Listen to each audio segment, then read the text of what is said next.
Alors mon nom c'est Eric Michaud, la société en fait on est deux associés. Moi je suis un des deux associés et je m'occupe plus spécifiquement de toute la partie direction commerciale. En fait Paul, on a imaginé ce nom parce que Paul est un des rares prénoms utilisés dans toutes les langues.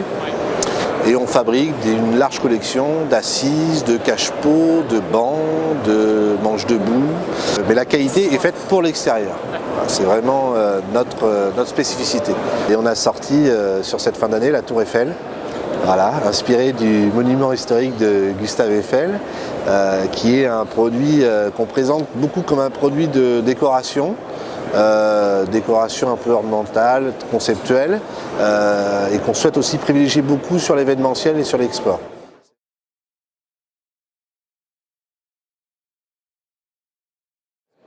Voilà, on utilise Archi-Expo depuis maintenant 2 ans.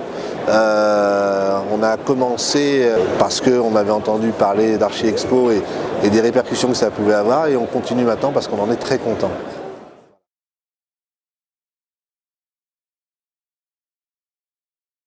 Archi-Expo aujourd'hui c'est une double utilité. La première utilité c'est une vitrine, c'est-à-dire que c'est un catalogue en ligne avec en plus la possibilité par les newsletters de créer un petit peu le buzz comme on dit, sur les produits, sur les nouveautés, sur les lancements. Et puis c'est également un moyen de démarrer de la prospection commerciale.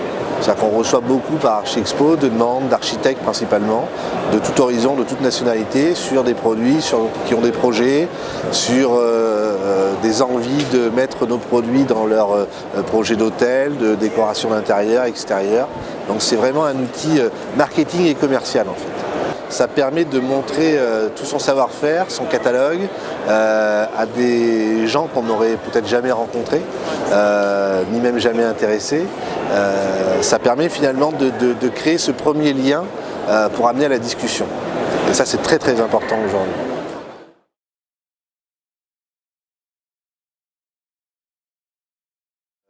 Il est un point et un pion essentiel de notre stratégie marketing, puisqu'aujourd'hui notre stratégie marketing elle est en 3 axes. Premier axe c'est les salons, deuxième axe c'est le partenariat et la communication. Alors partenariat, on fait beaucoup d'émissions télé, on fait également beaucoup de presse rédactionnelle de par notre agence de presse, et puis après il y a tout ce qui est réseaux sociaux, présence sur les sites référents comme Archi-Expo, on a un compte Facebook, on a un compte Twitter, et on communique beaucoup à travers ces réseaux-là, puisque ce qu'on cherche en fait c'est aller tisser des liens à travers le monde, et on a besoin finalement de passerelles de communication pour ça.